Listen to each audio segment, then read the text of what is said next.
Determination of financial needs of business और assessing funds requirement, मतलब कि किसी भी बिजनेस ऑर्गेनाइजेशन को जो फाइनेंस की रिक्वायरमेंट होती है, फंड्स की नीड होती है, उसको हम कैसे डिटरमाइन करेंगे। सबसे पहले तो यहाँ पर दो पॉइंट आते हैं कि किसी भी बिजनेस ऑर्गेनाइजेशन को जो फंड्स की रिक्वायरमेंट होती है वो दो पर्पज के लिए होती है, working capital and fixed capital requirement. Working capital अपने डे टू डे के एक्सपेंसेस को मीट आउट करने के लिए, और जो फिक्स्ड कैपिटल की रिक्वायरमेंट होती है वो लॉन्ग टर्म के लिए अपनी या फिर परमानेंट नीड्स को सेटिस्फाई करने के लिए जरूरत होती है फिक्स्ड कैपिटल की। तो सबसे पहले हम देखेंगे assessment of fixed capital requirement. जो फिक्स्ड कैपिटल की रिक्वायरमेंट होती है वो परमानेंट या फिर लॉन्ग टर्म नीड्स जो बिजनेस की होती हैं उनको फुलफिल करने के लिए फिक्स्ड कैपिटल की रिक्वायरमेंट होती है बिजनेस को। अब जो फिक्स्ड कैपिटल है वो मेनली कहाँ पर रिक्वायरमेंट होती है, इसकी फिक्स्ड एसेट्स को परचेज करने में रिक्वायरमेंट होती है।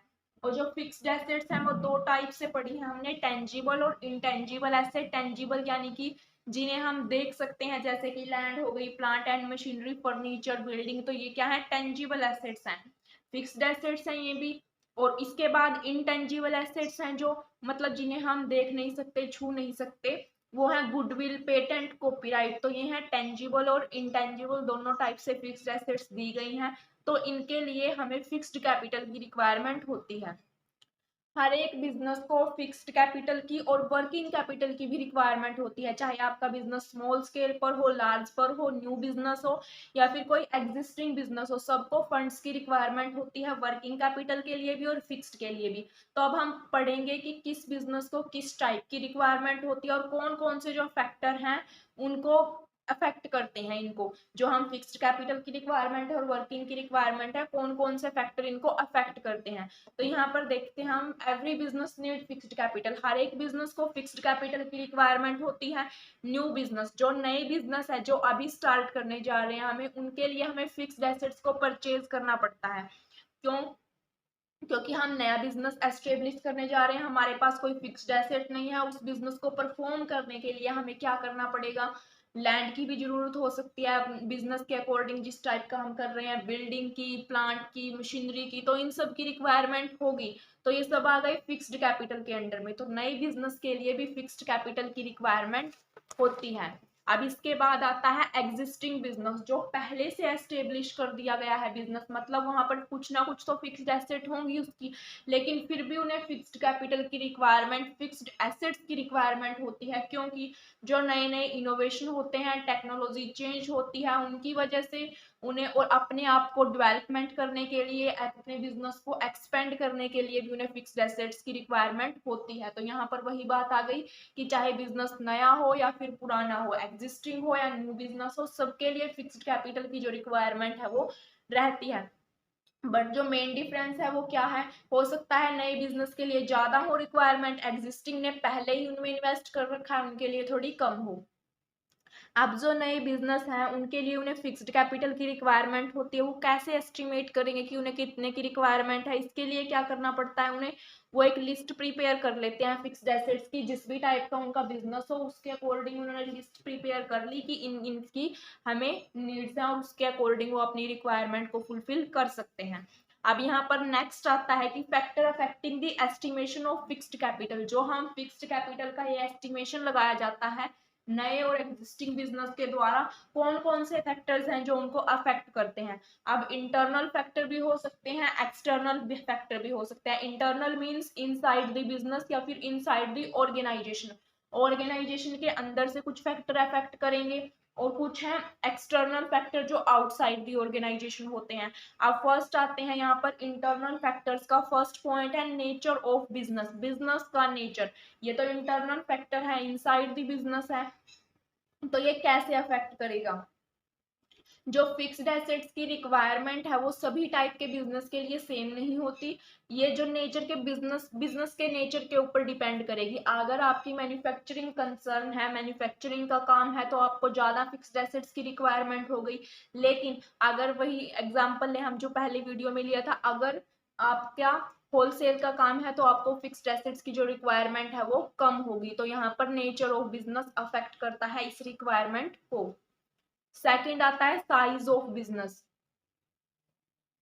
जो बिजनेस का साइज है वो भी अफेक्ट करता है फिक्स्ड कैपिटल रिक्वायरमेंट को। अगर बिजनेस का साइज ज्यादा है, लार्ज स्केल पर आप प्रोडक्शन कर रहे हो, तो फिक्स्ड कैपिटल की जो रिक्वायरमेंट है वो भी ज्यादा होगी, क्योंकि लार्ज स्केल पर प्रोडक्शन करने के लिए, लार्ज स्केल पर बिजनेस करने के लिए आपको जो मशीन्स की रिक्वायरमेंट होगी, एक तो वो मशीन की रिक्वायरमेंट ही ज्यादा होगी, और दूसरा आप जो है नई टाइप की मशीनों का यूज करोगे, ऑटोमेटिक जो मशीन होती है उनका यूज करना ज्यादा प्रेफर करोगे।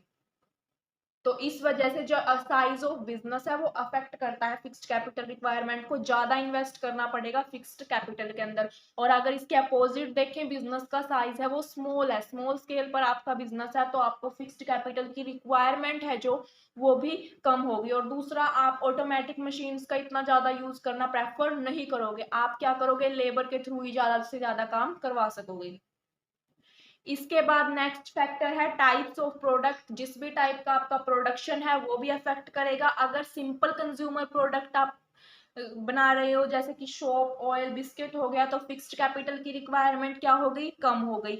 अगर कॉम्प्लिकेटेड या फिर हैवी प्रोडक्ट है, जैसे कि मोटरसाइकिल हो गया, कार हो गया, एक्सेट्रा, तो ये तो हैवी प्रोडक्ट है, तो मशीनरी भी हैवी लगेगी इनके लिए, तो फिक्स्ड कैपिटल की जो रिक्वायरमेंट है वो ज्यादा होगी। फोर्थ है activities undertaken by the enterprise. मतलब कि कोई भी जो एंटरप्राइज है किसी प्रोडक्ट को बनाने में कितनी एक्टिविटीज परफॉर्म करती है, ये भी डिपेंड करता है फिक्स्ड कैपिटल की रिक्वायरमेंट के लिए। तो अगर कोई बिजनेस एंटरप्राइज है वो सारे काम खुद करती है, जैसे कि मैन्युफैक्चरिंग करना सारे प्रोडक्ट्स की, जो एक फिनिश्ड प्रोडक्ट होता है उससे पहले उसके स्पेयर पार्ट्स प्रिपेयर किए जाते हैं।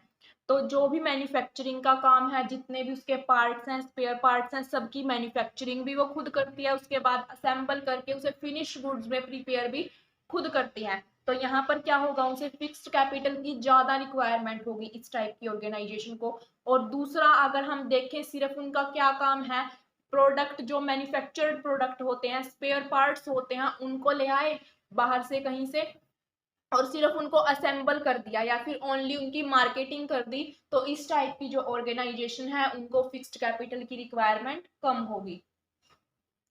Fifth, mode of acquisition of fixed assets.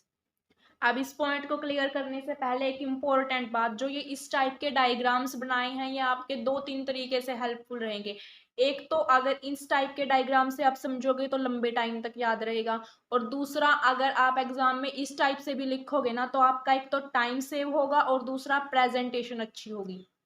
तो मेरे हिसाब से आप इसी के अकॉर्डिंग लिखना, इस टाइप के डायग्राम लिखना, ताकि आप इस टाइप से जो लिखा गया है ये भी, हम इसे भी इसी तरीके से लिख सकते हैं, इससे बच सकें। तो ज्यादा से ज्यादा डायग्राम्स का ही यूज करना। अब चलते हैं फिफ्थ पॉइंट पे, mode of acquisition of fixed assets. अगर फिक्स्ड एसेट्स ऑर्गेनाइजेशन को लीज पर या फिर हायर पर मिल जाए, किराए पर मिल जाए, तो उन्हें इतना ज्यादा फिक्स्ड एसेट्स के अंदर कैपिटल की रिक्वायरमेंट नहीं होती, उनमें इन्वेस्ट करने की जरूरत नहीं होती। बट इसके अपोजिट, अगर फिक्स्ड एसेट्स उन्हें इमीडिएट कैश पेमेंट करके परचेज करनी पड़े, तो फिक्स्ड कैपिटल की जो रिक्वायरमेंट है वो उनके लिए ज्यादा है।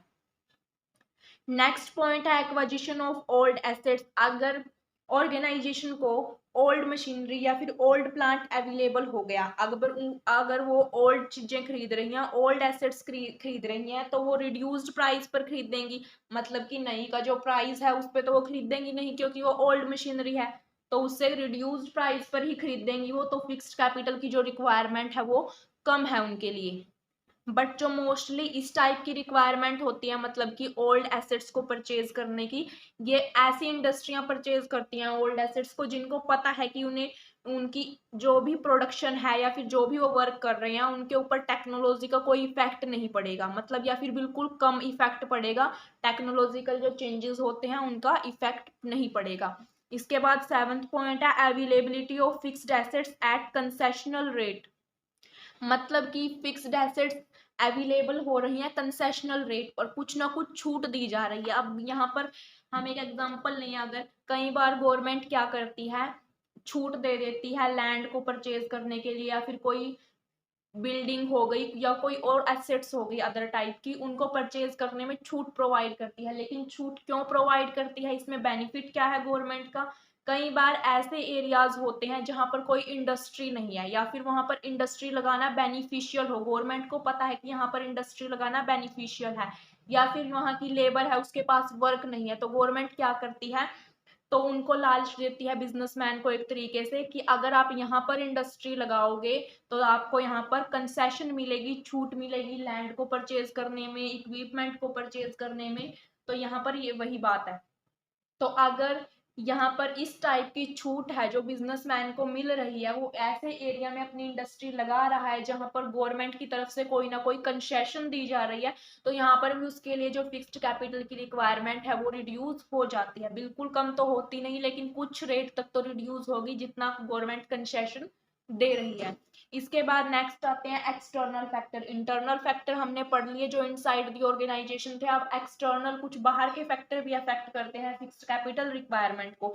एक तो हो गया जनरल इकोनॉमिक आउटलुक, मतलब कि जो हमारी इकोनॉमी के अंदर ये अलग अलग फेजेस चलते हैं, रिसेशन, बूम, डिप्रेशन, रिकवरी, ये सब, तो ये सब एक्सटर्नल फैक्टर हैं, इकोनॉमिक फैक्टर हैं। एक्सटर्नल ऑर्गेनाइजेशन है तो ये भी क्या करते हैं, अफेक्ट करते हैं फाइनेंशियल जो रिक्वायरमेंट है, फिक्स्ड कैपिटल की जो रिक्वायरमेंट है उसे। जैसे इसका एक एग्जांपल देख लेते हैं, जैसे कि अगर हमारी इकोनॉमी क्या कर रही है, रिकवरी कर रही है, पहले वो डिप्रेशन में थी अब वो रिकवरी कर रही है, तो यहाँ पर क्या हो गया, उन्हें फिक्स्ड कैपिटल की जो रिक्वायरमेंट है वो सबसे ज्यादा होगी रिकवरी करने के लिए बिजनेस ऑर्गेनाइजेशन को ही। अगर इसके अपोजिट देखें, अगर बूम की सिचुएशन है, सब कुछ हाई है, तो यहाँ पर उन्हें इतनी ज्यादा फिक्स्ड कैपिटल की रिक्वायरमेंट नहीं होगी। टेक्नोलॉजिकल चेंजेस, अब ये भी आउटसाइड द ऑर्गेनाइजेशन है, टेक्नोलॉजी चेंज हो रही है। अगर बाकी सारी इंडस्ट्रियां उस टेक्नोलॉजी के अकॉर्डिंग अपने आप को चेंज कर लेती हैं तो वो मार्केट में एग्जिस्ट कर सकती हैं। तो इसी वजह से अगर रैपिडली जो टेक्नोलॉजिकल चेंजेस होते हैं इंडस्ट्रीज के अंदर, तो उनसे भी हमारी फिक्स्ड कैपिटल की रिक्वायरमेंट अफेक्ट होती है, क्योंकि हमारी जो ओल्ड या फिर आउटडेटेड मशीनरी होती है उन्हें हमें रिप्लेस्ड करना पड़ता है न्यू वन के साथ, या फिर टेक्नोलॉजी से रिलेटेड जो मशीनें होती हैं उनके साथ। थर्ड है डिग्री ऑफ कंपटीशन, मार्केट में सेम इंडस्ट्रीज में जो कंपटीशन का लेवल होता है वो भी अफेक्ट करता है। मतलब कि मार्केट में जितना ज्यादा कंपटीशन होगा, फिक्स्ड कैपिटल की रिक्वायरमेंट भी एक तरीके से देखें तो वो उतनी ही बढ़ेगी। अब ये कंपटीशन किस किस टाइप का हो सकता है, एक तो टेक्नोलॉजी को लेकर ही हो सकता है, जो हमने ऊपर पढ़ा कि अगर एक बिजनेसमैन नई टेक्नोलॉजी का यूज कर रहा है तो दूसरे को भी करना पड़ेगा, उसका कॉम्पिटिटर है वो। और अगर एक बिजनेसमैन क्या कर रहा है, अपने एरिया को बढ़ा रहा है जहां पर उसे मार्केटिंग करनी है, अपने प्रोडक्ट को सेल करना, उसके एरिया को वो क्या कर रहा है, इंक्रीज कर रहा है, बढ़ा रहा है, तो आपको भी क्या करना पड़ेगा, उस एरिया को इंक्रीज करना पड़ेगा उसके कंपटीशन को मीट करने के लिए। नेक्स्ट फोर्थ पॉइंट है shift in consumer preference. Consumer की अगर जो प्रेफरेंस है वो चेंज होती रहती है, चेंजिंग नेचर की हो जो कंज्यूमर की प्रेफरेंस है, तो यहाँ पर क्या होगा, कंज्यूमर की नीड्स के अकॉर्डिंग बिजनेसमैन को अपने प्रोडक्ट भी प्रोड्यूस करने पड़ेंगे। तो इसके लिए भी उन्हें अलग अलग टाइप के प्रोडक्ट को प्रोड्यूस करने के लिए फिक्स्ड एसेट्स में इन्वेस्ट करना पड़ेगा, तो फिक्स्ड कैपिटल की रिक्वायरमेंट यहाँ पर भी अफेक्ट होती है। वर्किंग कैपिटल की जो रिक्वायरमेंट है इसके बारे में हम नेक्स्ट वीडियो में पढ़ेंगे।